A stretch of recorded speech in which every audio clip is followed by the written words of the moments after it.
obstetrician to coroner, so we had everything covered. And it was just assumed I was going to become a doctor. And I applied to one college. I applied only to Tisch. I applied early, and in those days, really nobody applied early. And came in, my dad, he was in the den, and he was a very avid sports watcher, and he was watching a hockey game. And I said, Dad, got into Tisch, got a scholarship, and I'm gonna go. And he had his hand on the sofa, and he was staring, he didn't look over, and he just nodded, and it was just so disappointing. It was like, and an Asian dad, that's what, you just get disappointed, that's how you yell. You're disappointed. It was I think, it would be the equivalent if I said that I wanted to be the lead singer of a goth rock band at that time. The same level of credibility I had. My mom was a little bit better about it, but obviously terrified, to go into uncharted territories. And certainly there were no immigrants to even look up to. I mean, I had Spike at that time to tell me that someone who didn't look or sound like somebody else could go into that field. And subsequently, I've gotten to know Spike, and he's been so sweet to me and supportive. And really, this is how important everybody's examples are, because if he doesn't do that, there's no way I think about doing this. And I've been lucky enough to have a lot of people come up to me and say, I'm doing whatever I want. I'm a graphic designer, an artist, because you do what you do. So everything we do that to try to find a new place for our voice in the world is an important thing. And so that was the beginning of that journey. It was super scary. Yeah, that's so cool. That one of my favorite things about you is that you are so kind to everybody. You know everybody's name, and I just remember your dad calling on the last few days of filming, and you had a ton of shots left, and you just picked up the phone and just were talking to him, and I thought it was so great. And I was kind of wondering, part of why it's so easy to be an actor in one of your movies is that you're so gentle and so sweet with your actors. You're so kind and understanding, but yet you are, technically a genius, or like Hitchcock or Polanski or one of these people that everything is mapped out. How do you balance that, being such a technical, a beautifully precise filmmaker, but also being really loose with your actors and really kind and encouraging? How do you balance that? Because I don't know if I've ever met anyone who has the balance that you do. Well, thank you.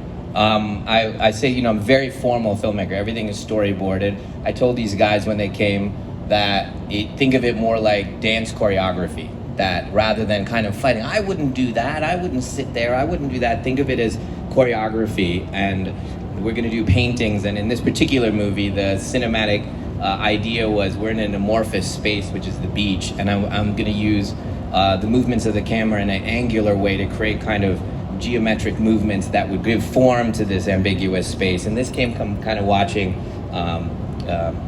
Rosetta and other movies where Kurosawa uses these angular dollies, if you guys can, I don't know if you've seen it, and how sharp they are in the forest, and then they create like painting, slice, another painting. And so we would talk about that, and so with that formality, I try to hire the most combustible actors that I can to messy up those frames. You can do whatever you want in the structure of what I've created, and that combination of that spontaneity in the formality that's been thought of, almost like animation. That combination is I find it very exciting. So we're getting both forms of the art form, the great thought, the thinking ahead of time, but also I can't believe Alex just did that in the middle of the frame. And I don't mind if Alex leaves the frame and comes back into the frame. All that messiness is part of that wonderful quality of theater that we're catching. And we were very much a theater troupe, if you agree. That's what I was curious, because you hired people who had done theater. You only hired people. I was curious what made you make that decision to hire people who had done theater and kind of, because that's not very traditional. Every single person I think had done theater and plays, and I was just wondering what made you do that. So I'll say something probably a little controversial, and it's blurring, obviously, given the times. But in the early days, I would say the technique required in acting goes like television, movies, theater. It would go like that, and because each one requires more commitment of, I'm gonna be angry on this take, okay? And if you're on stage, the whole performance is now edgy and angry. You just go with it, wherever that goes, and you don't try to think your way through it or calculate. And I find it, and now more so, it gets blurred because of, all the differences are slightly blurred, but the people that come from television, I have to kind of unwind their acting habits a little bit. You know, they're kind of going for it and kind of putting things on the surface a little bit more. And you want it just think the thoughts. Don't have the body do that. So if like somebody does, for example, on take 3, if they're like, you know, and we have to get off this beach, and the third take they're going, we have to get off this beach, I'll go, there is no way you had an original thought on the third take that made you go like this again. There's no way. You're not even present anymore. You're doing a ghost version of your first take. So, you don't do No, that. I'm the extreme. You're like, extreme. Alex, you have to come back Alex, to the beach. stay on the You're in the beach. water. You can't be in the water. Yeah, so that kind of spontaneity and going with it. I don't do a lot of coverage. So they're long takes, and they require, the coverage is take 4, take 7, take 16. And that I don't mind, but that's why I hire theater-trained actors. So I push in that arena, whether it's like James McAvoy or Betty Buckley or whoever it is. Alex Wolff, yeah. Cherry Jones, whoever it is I hire. I love to have their theater. Alex Wolff. Yeah. I love theater-trained actors. They have a kind of a, they've learned the beauty of letting go in that way. And I try to capture that on film. I always say we should do something we could never duplicate. So only us at that time on that beach, making those takes, it could never be duplicated. We couldn't even go back. I mean, and the do it. set. I mean, can you tell the story of what happened to the set when we first showed up? And I'm kind of curious, how do you keep such a cool, calm demeanor? Because you never exploded once. You never got mad at anybody, but you lost your set multiple times. Everything would just get washed away. And you'd come in and say, okay, well, we're gonna make it work. And how did you get that? Is it just tons of Valium, or what's the thing? Because I don't have that, and I always admired it. I honestly, there was a couple times I was on the verge of tears, but I guess I covered it well. Yeah. We because of the pandemic, we were the first movie to shoot in the pandemic. We were the first movie to cast in the pandemic. And we all went to the Dominican, and at that time, the way we were making the movie was very new. I was making up the rules because I was the first one, so I was making up everything. So I said, we're all gonna stay in this hotel. I'm gonna pay for everybody, the cleaning ladies, the caterers, everyone, the reception person, the person parking our cars, everybody's staying with us. And if they commit to these 10 weeks, I'll cover everything, and we just go from the hotel to the beach, back and forth every day. And that's it, and we stay safe. And we had a lab, we had our own lab and all of that stuff, and we didn't have a single positive case, which was fantastic in this very scary time. But you can imagine it was scary. But because of this, we had to push from May into hurricane season when we were going to shoot in the Caribbean. And unfortunately, I because of people's schedules and all, I couldn't have this cast if I waited. And so I made the choice of just thinking about what's important to me. And honestly, it was because I wanted to make this movie with you guys that I took the risk. We took the risk, and of course there was a hurricane, and it just took the sets and just destroyed them. And didn't they find pieces of it, like they an did? island Yeah, out? we had to do a recovery and all that stuff. But ultimately, the biggest concern, we decided to build again, but the biggest concern was the beach had been eroded away. There was no beach for our beach movie. So we were rehearsing, we got there, and I would say 3 days before I got word there was no beach, we were together, I think. Yeah. We were all together, and I was like, well, I don't know what to do. I was like, you just go by faith. I mean, making movies is a little bit of an act of faith, and that's what makes it magic. There's so many things that can go wrong. But this was extreme. It was extreme. Leap of yeah. faith. And I remember you were just totally calm, but then I saw you reach for water, and you were like, yeah, I think we lost the beach, and I think it's totally fine. Yeah, totally fine. We'll be good. I mean, you have to be, a dreamer to do this for a living, and we got very lucky. The beach, by day one, part of the beach came back, so we shot on that side, and then it just came back, and then we became very versed with nature and tides and storms out 100 miles away, and the jewels of power and the wave, and how many times a day the water comes up. You had such respect for nature being out there. We can't shoot that scene with Alex because the water will be too far up. We have to shoot it at 10 a.m. and because of the movie's premise, they're aging, and it's one day in the movie, and so if an actor was playing Alex's character younger, they would be in the morning, then Alex would be in the daytime, and then there would be another actor later. So there was all this stuff and prosthetics, and it was just a very complicated thing. But it created, I think, a beautiful respect for us. I mean, it also just the stakes were so high and it was so fun. But it felt really fun and free too. I mean, I would love selfishly for you to tell everybody what we did on the last day with the flowers and everything. Yeah. I would love for you to just, that ritual, because we did this one ritual at the end. And I was like, God, I don't know any other filmmaker who would take the space so seriously to go and drop off flowers into the ocean. But I'd love for you to tell everybody what you did, because it was really cool. Yeah, well, it's very spiritual. I mean, I think a lot of people feel spirituality in my movies because that's what I feel. I'm not a big religious guy, but I'm very much feel there's something out there. I don't know, and I respect it. And we were on that beach, and honestly, we were allowed to be on that beach. That was Mother Nature allowed us to be there. We had 40 days where we needed good weather. We got 40 days of good weather. We couldn't not rain out once. And so the local crews told me about a ritual to thank Mother Nature, thank the beach. And so we all had flowers. It was 3 a.m. We finished shooting at 3 a.m. The last shot was me sobbing. Yeah, everybody's crying, and we all, the crew and cast, all went to the edge of the water, and we made wishes, good wishes, and grateful, and we all put our flowers, and I think there's a video of us, like, in all our flowers going out to the ocean, thanking and you can't turn your back to the ocean, you have to, like, walk away and bow backwards, and which so is why I have this cast on my foot, which brings us to that. Which brings us to the fractured toe. No, that was one of my favorite experiences that we did. I was curious, when you were making Old, what movies you were thinking about. I mean, you said Rashomon and Kurosawa has always been one of your big influences, and we talked about Bergman. You said this movie's a Bergman blockbuster.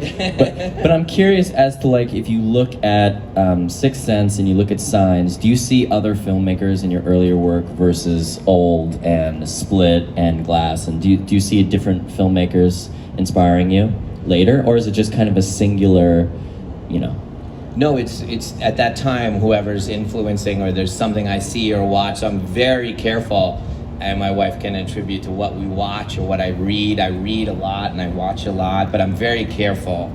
I mean, of what I'm digesting when I'm making a movie, because I know it's going to directly influence. And even the people that work with me, I really exhort them to make sure that they're watching and reading the right stuff, because they're influencing me.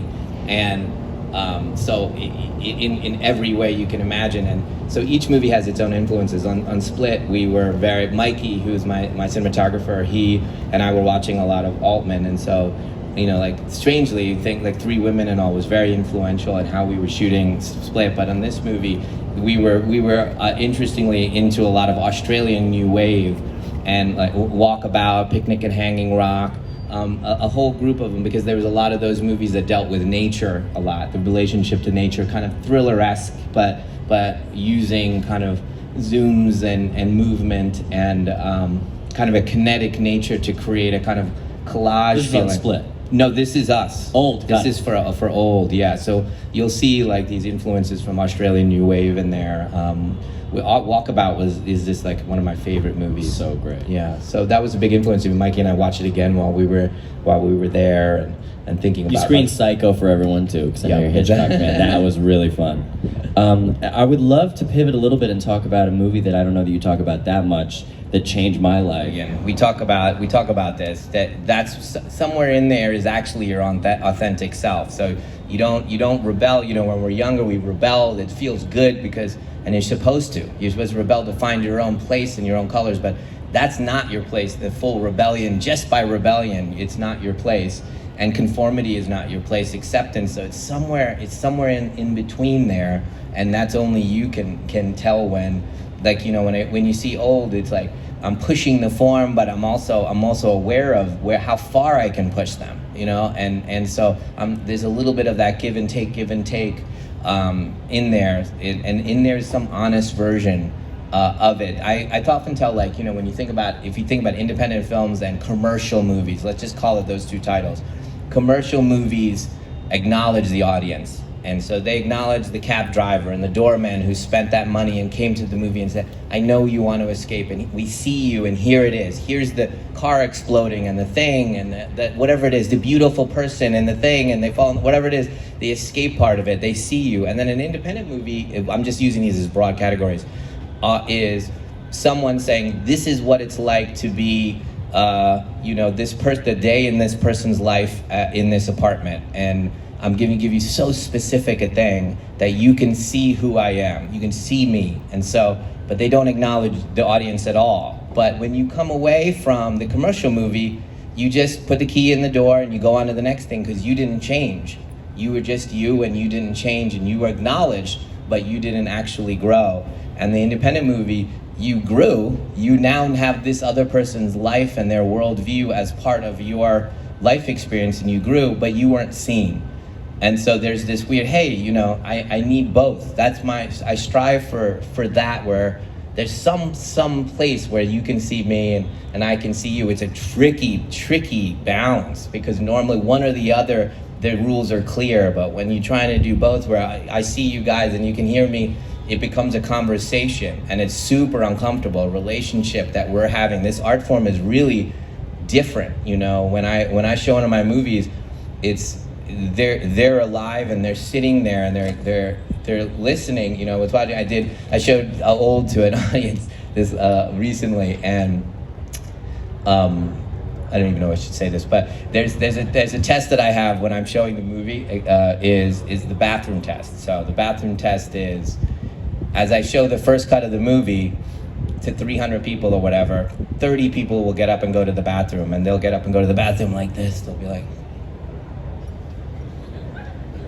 and I'm just dying, and I'm like in a hoodie in the back, and then as you get to find the balance of this thing I'm talking about, me and you, I'm hearing this language, and it's coming, it becomes 15 people. And then it becomes 10 people. Then it becomes 5 people. Oh, I thought you were going to demonstrate the other walks. Well, I am. Okay, good. And then we get to the last screening of Old, and one person went to the bathroom, and they were like, and they ran, and then they ran back and were like, what happened? What happened? What happened? What happened? And then their friend is like, shut up, shut up, shut up. And that was that. And what ends up? Why is that? You want to start a fight between the two people? Well, they want. What's happening there is this physiological connection between empathizing with the character and forgetting you're in a movie theater and that you just came from work and that you actually didn't get. Your body. Oh, I need to go to the bathroom. It's really funny. It's this psychological connection. So it sounds silly what I'm saying, but it's actually a one-to-one with how much they're connected to the characters, and that language of thriller, which is such a great way to kind of tell a story and see this thing. I was going to ask you, what do you think gravitated you towards thriller, and you love twists, and what started that love for you? Because I found that twists is the most universal thing in the world, is people love when you turn something on their head as successfully as you do. But what made you start doing that? And is that more for you, something you love to see in a movie, or is that more you, like the indie movie, like you feeling like you want someone to grow from seeing your experience, or do you feel that's letting the audience in? Or is it just something you love? I think it's a little bit of a scam. People, if we walk outside, they will come out, oh, I love your horror movies. I'm like, I make horror movies? I make dramas. They're dressed up. I so agree. They're dressed up in these genre clothes, but they're all dramas. But I love the god of thriller. So like when you're making kind of a mixed genre movie, I know you're gonna make films and direct and all. So one of the things, especially if you love dramas, one of the kind of the storytelling rules that I've known is you can move up in genre into a more high octane genre during the telling of the story, but you cannot go back.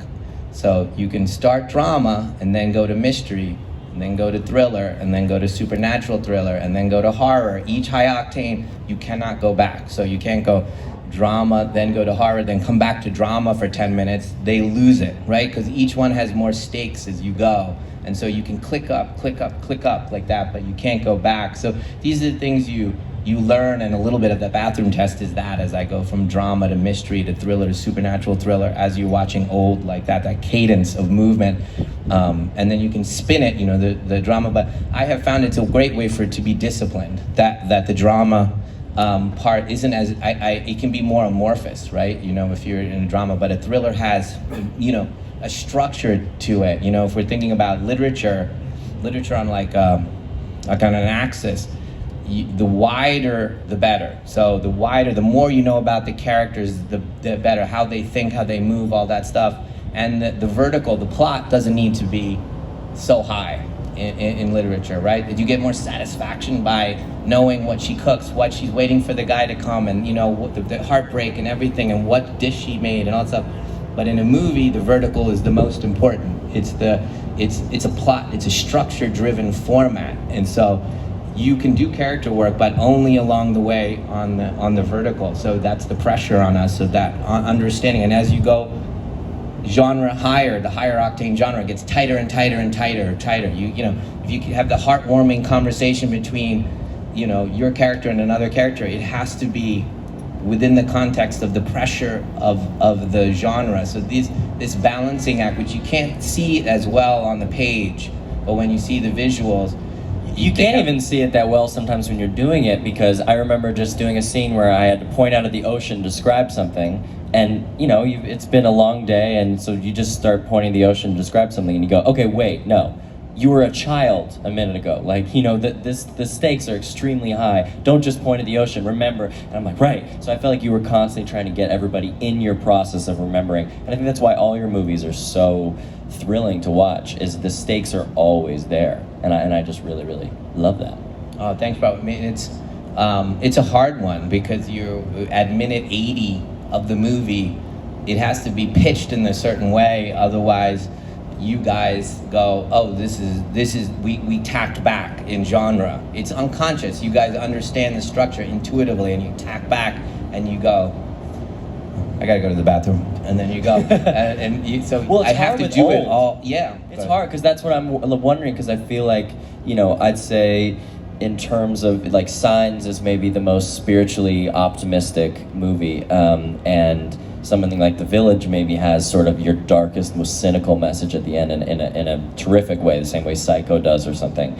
And I'm curious where Old sits on your framework of thriller to not thriller to, is it positive? Is it kind of what's its outlook or its point of view? That is such an amazing question to ask me as I'm finishing it, because I'm deciding that now. I'm just literally deciding. Decide right now. Go. I'm deciding on the minor note of how to end on a minor note. So like, you know, Unbreakable ends on a kind of a dip, right? It goes to the dark note, that minor note at the end. The guy you thought was the best friend is the villain, and it goes ching, right? And normally we want to be pitched up, and yet the minor note sticks to you forever, so that it clings to you and holds, and 20 years later there's still, I'm outside, I just signed a poster for Unbreakable outside, right? 20 years later, it's because it went like that. But on the day it opens against The Grinch on Thanksgiving Day, and everything's pitched up, and so it comes off dissonant, and you know, I don't know what to feel, and yet that I don't know what to feel is so beautiful. The storytelling is still going on in you and going on in you. So I that's probably the only thing I struggle with regard to this, releasing my movies in 4,000 theaters in the United States and everywhere, you know, in the world, on every screen and every multiplex, is this,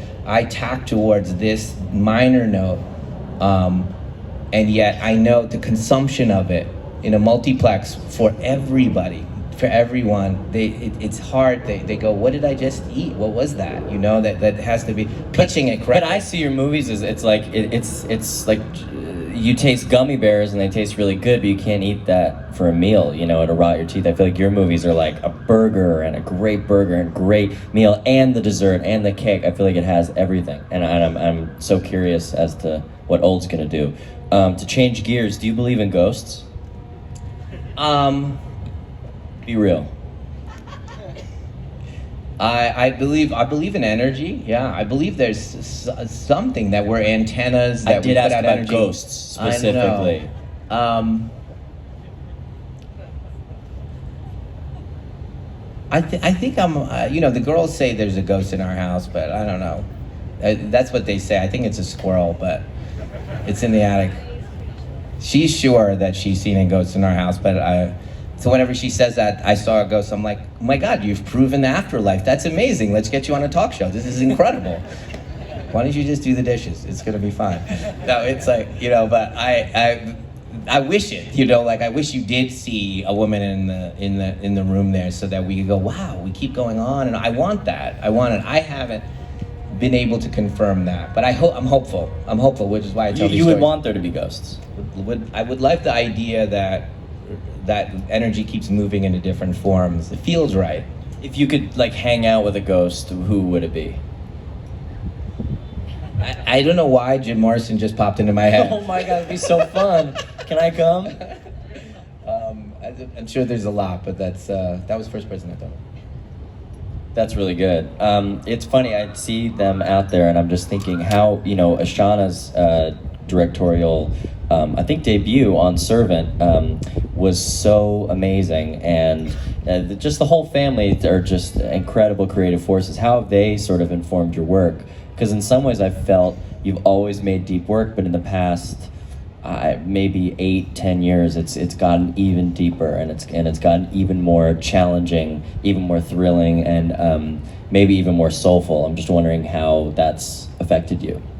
That's so sweet of you to say, Alex. I'm trying to be an example for them, in a way that's courageous, and so I'm trying to handle it in a way. Our two oldest daughters, one's a musician who wrote a beautiful song for our movie. Right, Thompson sings it. Yeah, and Ashana, whose second unit directed the movie, she's directing right now. She's doing the finale of Servant right now, literally right now, directing the finale. They're amazing artists. Tell them to be fierce and fail. Be in a place where you can safely fail is the goal of an artist. So you don't want to have a situation where you can't iterate. I'm always telling them to iterate, and iterate you get exponential growth as an artist and a person if you can find a safe way to do that. Hopefully the legacy is one of being vulnerable. I'm like, go get your heart broken. Don't be safe. There's no benefit. You may mitigate your pain, but you're mitigating all the joy. I try to be an example. We can say everything we want. You have to walk the walk. And as Old is about to come out, and I'm feeling scared and anxious like I am every single movie. I'm terrified a little bit. Trying to handle it a little differently this time. I want to feel peace. On Friday I finish, and then it's yours, and I want to be at peace about it. But a part of me is like, I want them to accept me, and I want my very first New York Times positive review, and I want to, all that stuff. I don't actually read the reviews. I just want one of you to tell me, hey, it was a great review in the New York Times. I'll do that. Yeah, just tell me that. So lucky, and I do try to convey that to the girls. I'm so lucky we get to do this, that I get to do this, being on that beach and in the middle of all those things. So lucky to be me and say those things in the way. And you guys are gonna see a movie that I was being completely honest about so many things. And I was like, once I taught at this inner city school for Teach for America, and it was just a day thing where I went in and one of the girls who was in the front, this was a really struggling school in Philadelphia, and the kids half of them knew who I was, and half of them didn't know, and they were just kind of like that, and I said, I was being provocative, and I said, I think word for word, I'm the highest paid writer in the world. And then they all looked up, and I said, how did that happen? And then they all woke up and they were like, you're really talented. And I was like, I'm okay. There was a guy in my high school English class who was a better writer than me, honestly. And they were like, you work hard. I'm like, I do work hard, but definitely people work harder. And then they were like, you got lucky. And I'm like, definitely I got lucky. And I said, look, here's what I think it is. I'm more willing to be me than some other people are willing to be them. My limitations, my arrogance, my dreams, my pain, all of that, you guys see it, and it's raw and it's there, and your voice shoots up into the sky. And I was telling this girl in the front row, and she was kind of really, not in a great place. And I was like, if you can tell me exactly why you are sitting that way, why you're feeling that way, everyone in the world will hear your voice. But don't try to be me, don't try to be her, don't mitigate it. Be exactly that perfect combination that's you or me, That's what we strive to be. You don't have to be anything different than who you are. Just be exactly who you are and tell that story. And I promise you, your voice shoots up into the sky and everybody hears you. The fact that I'm Indian, I live in Philadelphia, my mom does pujas, but I wear flannel and I follow the Sixers, and all the weird dissonant things that are together. I love Bergman movies and I love blockbusters, and so we're gonna make a Bergman blockbuster. That's what we're gonna. It's bizarre, and that's what. Yes. And everybody hears that, and like Universal. Who knows what the movie's gonna do, right? But Universal was telling me that the excitement for the movie is pitched almost the highest of any of my movies. Because they're hearing this thing that I'm talking about. Whether they come, whether it makes any money, that's not what we're saying, but the interest, they can hear this thing, this note that he didn't do this for an agenda. It's just very this dude. It's just this particular person. And that gives us all permission. I think it opens us up when someone does that, whether it's somebody you meet or an artist. We all just get this permission to be ourselves. So do you feel this movie is the most personal movie you've made? To some extent, the ones I mentioned are the most personal. Unbreakable was really about that time in my life where I was I wasn't sure about, being this person that everybody told me that I was. And I was burdened by it, and I still had woke up in the morning with this grayness, and so I wrote about a movie about that. A guy felt like that. And Lady in the Water about, our connection to society and finding a place in a mythology, and do we believe in mythology? And old is, my father's very old right now. He has dementia. He comes and goes. He sometimes is at a train station, and I'm like, Dad, you're not at a train. We have to get on the train, and I could tell him I'm coming here to the Tribeca Film Festival. I'm not sure he understands what I'm saying, So and the kids are now directing and singing concerts, and when did this happen? And so I made a movie about that feeling, about, wow, we blink and everything changes. The person that was changing your diapers, you are now changing his diapers. And how did this happen? And boy, I think that's relating to everybody. That especially right now, coming out of COVID, it feels like time just stopped, and that's what the movie's literally about. And it's funny when I tell people about it, they say, "Oh, is it about COVID?" I said, no, it's just a coincidence that it was just kismet. I would love for you to tell, because we're coming to a close and there's a very scary clock that looks like a bomb that's going to go off. But I would love for you to tell well, first of all, are you more Elijah Price or are you more Mr. Dunn? And which personality and split do you think you're the most like? I'm probably a little bit of both of them. The guy who doesn't believe in himself, and the guy who believes in some larger mythology that we're all part of. That would be Unbreakable.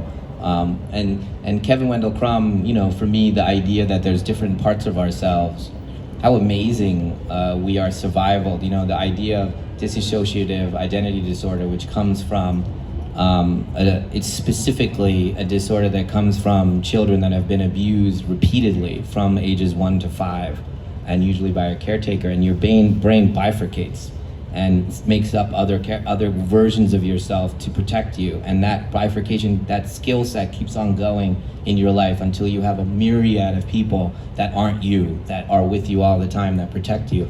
How amazing are we that we can survive in that way? We can survive anything. We all do that a little bit, right? We all disassociate a little bit and become, I'm the tough guy on stage, and then I'm the vulnerable guy, So they're all me, telling versions of how scared I am and dealing with fears. And Kevin Wendell Crumb, that's who I am. A sense of like, I'm so scared about what's gonna happen when Old opens, but I know it's gonna be, I already know it's gonna be okay. Part of me already knows it's okay, because I told a story that I love, and with all the artistry, and learn from everyone and try to honor everything, you know, that we love, all the things in cinema that we love, and I know this is part of a larger conversation of how we relate to each other, and so it's, you know, but part of me is terrified, like Kevin, and I want to hide, and I want the other parts of me to come forward, and it's such a joy to be here at a film festival. I always find film festivals are the way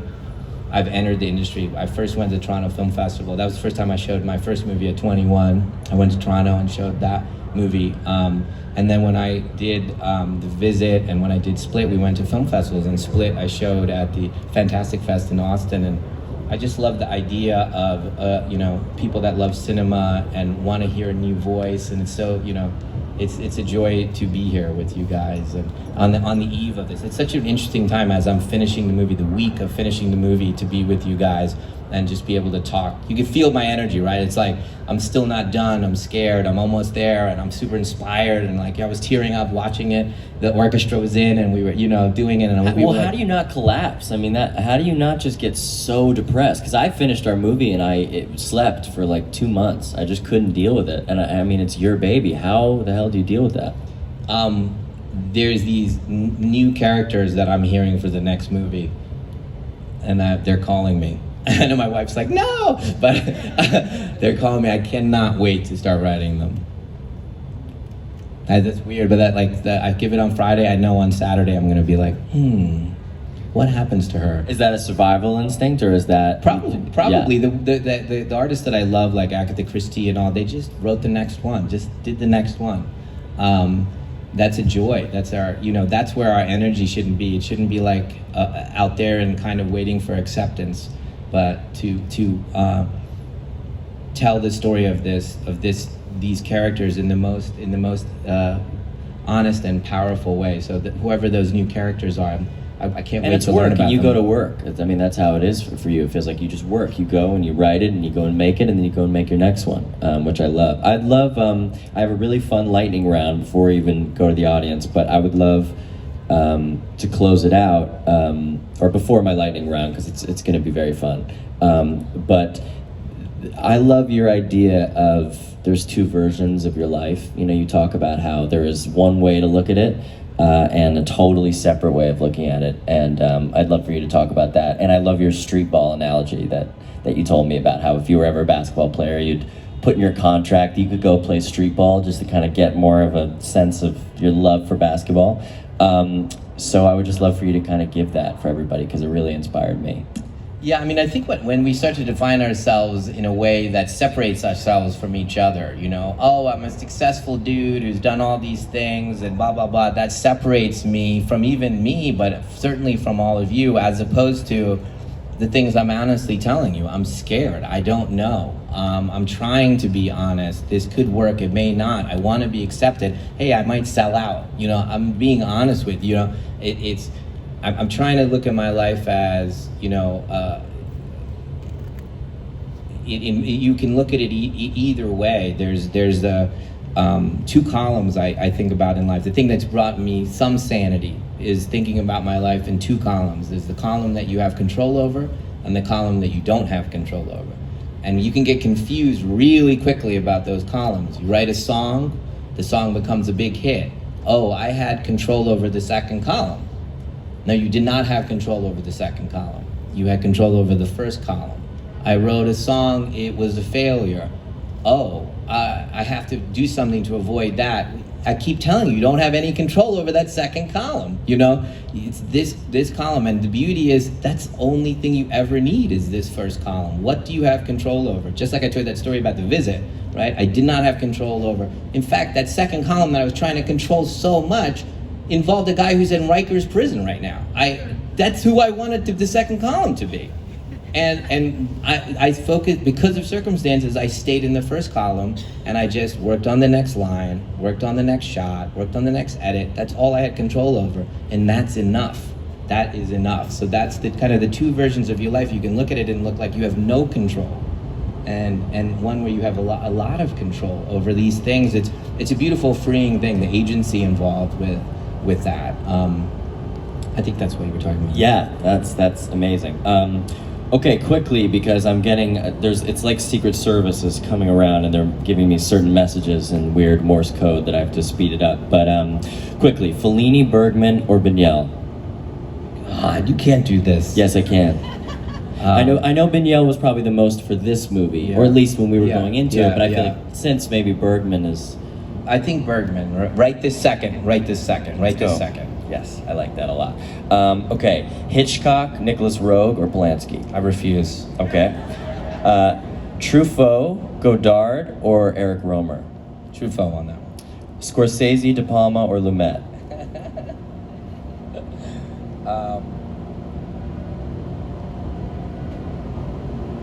And it's only about, I think you're talking about influence or something, right? I probably, No, anything. Yeah, you I just guess have to it's pick admi- them. yeah, No, it's who lives. You just have to pick who No. lives. Well, we have a button. We have a button on stage. Definitely, in terms of impact and all, would be Scorsese, but De Palma, the kind of edge and weirdness that he brought to his cinema has really affected me, stuck with me. Paul Thomas Anderson, Wes Anderson, or David Fincher? Wow, I can't, dude. All of them they're all amazing. They're all amazing. Totally peers that I look up to, all three of them. Amazing. So you're copping out of a lot of these. Kubrick, David Lynch, or Hal Ashby? Wow. God, I have to go Kubrick on that one. But close. Kurosawa, Mitsuguchi, or Wong Kar-wai? Kurosawa on that one. Alex Wolff, or Alex Wolff. That is perfect. All right, well, that was all I had prepared for my man, Mr. M. Night Shyamalan. That was really great. If we're here, I think they're wrapping it up, but I feel like it would be fun to get a couple questions from the audience. Oh my God, I've always wanted to be the one to choose this, because I've been on the other side of this, and I find that moderators always choose the wrong people. They choose the people who are not excited. It's like a weird psychology thing, wanting to be accepted. Okay. Yeah, oh, wow, someone just raised their hand and put it down. Okay, 2 hands, I'll choose you. Oh wait, you don't have a microphone, so you gotta scream. How are you? I'm good. Good. My quick question is, when do you feel a script is finished? I'm gonna get a microphone now. Whoa, sorry. Okay, when do you feel that your script is finished, part 1, and then part 2 is when do you feel it's done to show it and give it to the world? Like, I know you're saying that on Friday, it's yours. Obviously, scheduling and whatnot, but when are you finally ready to take it from the script to the production and the production to the world? Yeah, dude, that's the eternal question, right? And I think it changes with each project, your relationship to understanding what the story wants. I find it's a relationship between us and the material wants to be something, but we come in and want something. We have an agenda. When I sit down to write, I have an agenda. And I was like, oh, I want it to be a romance, or I want it to be this, or whatever it is. I come in with my needs, and it's telling me something slightly different. And if you're not listening to it, like any good relationship, if you're not listening, you're betraying the relationship. And you have to listen, and it becomes its own thing. It's organic, like our dreams or whatever. It's something that you gotta be honest with, and it's bouncing back and forth. And I think I'll just talk about me, when I'm writing something that's not quite working, or it's a little bit thing, it's because I'm jamming it with what I want it to be. I'm not listening to it, and then there'll be beauty that comes and I have to listen to it. David Lynch talks about a kind of Rosetta Stone idea. There's something in a movie, something that has the answers to the entire movie in it. It can be a moment, a line, or something like that.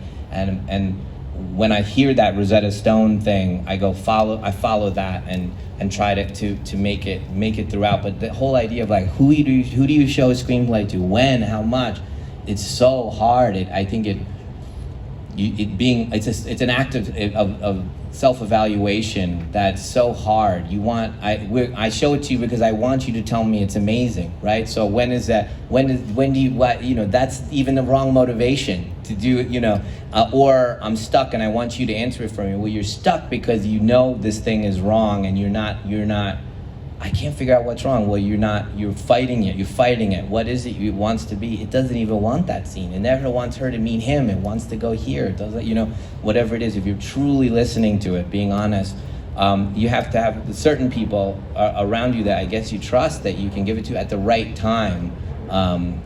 It's been an interesting experience working on Servant because I work with all these writers, and it's super clear to me when they hand me something. I'm like boom, boom, boom, boom, boom, like in 15 minutes, and then they write it, come back, fantastic, and then boom, boom, boom, boom, boom, and then come back, and they find it, and their voice goes higher, and I find it, interesting. I'm blind at my own screenplay. You can't see it when it's yours. I can't just go bum, bum, bum from me.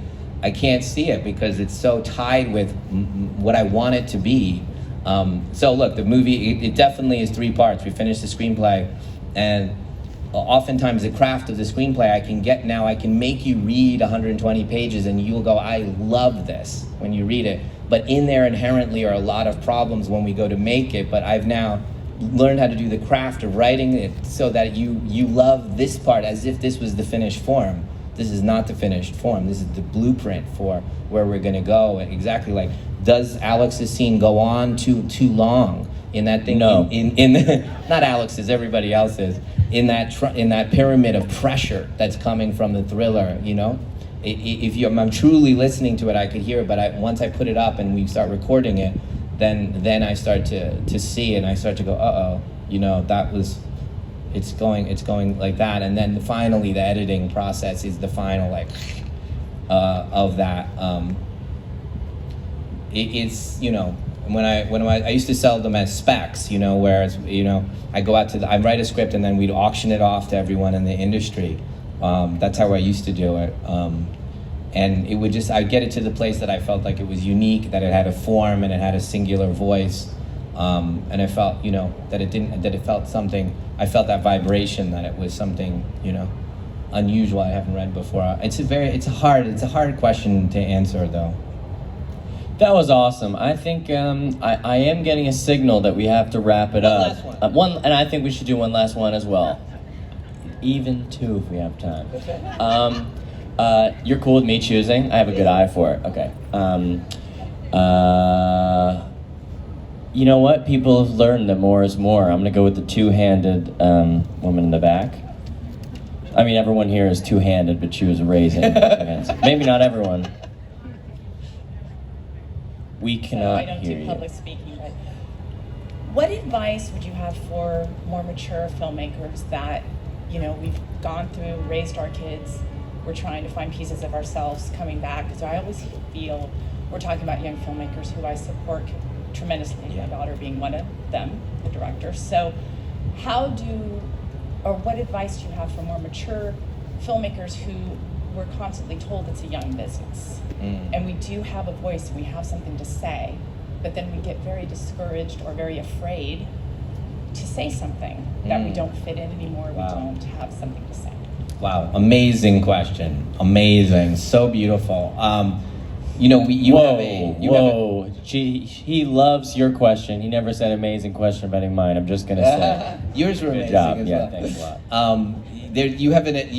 We all have an advantage and a disadvantage. So our blind spots and our ability to see. So your advantage is that you're seeing things in broader movements. That's actually what the movie a little bit, there's literally lines about that as they get older. Like, you're seeing it in broader movements, which is a huge advantage in storytelling, In filmmaking, it's funny. I actually find, there is no age limit for filmmaking, because the broader you see it, what's important, where it is in the architecture of the story, what you're trying to, the movements. You don't get caught up in the kind of the glitz and the thing, and then the negative is that you've probably created an entire infrastructure psychologically to keep yourself safe all these years. Now you have to completely dismantle that. When they say, oh, it's young, It's just that they're willing to do, go and try that and do this and do that, whereas you've been kicked and spit on and laughed at so many times, right? You're like, I'm not doing that anymore, right? But you have to. So that part, you got to let go of that infrastructure that's kept you safe, and then take advantage of this seeing the broadenings, and then you have like your superpower. You're like Superwoman. So please tell stories and don't be safe. Let's do one more and then we're good. We'll do lucky number 3. Boy, everyone looks pretty eager. Let's go you in the back with the Tribeca Film Festival shirt on. Hello, Hi. pleasure to meet you both. Pleasure. So, what would be a great way to network with other filmmakers or other people in the film industry? Network, you're saying? Gosh. God, you're talking to a guy who lives outside Philly. Talking to the 2 wrong people for this question. Literally, I'm like the anti-networker. Gosh. I think, Maybe stop using the word network ever. Network is usually kind of has a bad, I feel like it makes you sick to your stomach thinking about it. Well, or for me, it does. I feel like it's interesting you just said that, because I think that there's a sense of that someone has something that will give you your break, or give you your, like the mentality that someone's gonna, they're gonna give me something that it's my big break, and that's the only thing that's stopping me, is that person that's gonna give me the big break. Is that in your control? Is that in that column? Did you go home and write that amazing line that you're like, wow, that is amazing, or paint that painting, or whatever it is that teaches you about light and color and movement, or did you see that that Fellini movie and go, God, what was that kind of that kind of mania, and why does that disturb me and move me so much? Have you thought about that? That's what you have control over, and then I promise you, your network will appear. That it'll come to you as soon as you have that clarity and light, that it just comes. There's this story I tell about, us, this is the last thing I'll say. We're all this antenna thing I was talking about, right? And the more specific you are, you're putting out this specific vibration, and it comes right to you. So there was a time where I'm even the stories I told you, I'm vibrating, and guess who comes? Harvey Weinstein. It's like wherever you're vibrating, that's what comes to you, right? So there's this story, there's this guy who in the 50s and loves in London, and he's a kid and he loves American blues, and it's hard to get albums in the 50s, and it's hard to hear this Chuck Berry and all this stuff, and he's obsessed with it, and he's a guitarist and he wants to learn the guitar, but he loves American blues. He's just all he thinks about as a kid. That's all he does. And he's vibrating that way, and he's at a train station, he looks over and there's a kid with a Chuck Berry album in London, in the London train station. And he looks over and he's like, what? And he goes over, where'd you get that? And he's like, oh, there's this little place, underground place that sells these things. And I go there and he goes, I love American blues. My name's Keith Richards. And he goes, I'm Mick Jagger. And that's like the universe, like a little, if you're not focused, if he's thinking about networking, let's say, on that train station, does Mick Jagger just turn around and you don't see that it's, that kid is there with the Chuck Berry album right there, right? It's like, I believe in that. So that's your networking. That was me. Thank you.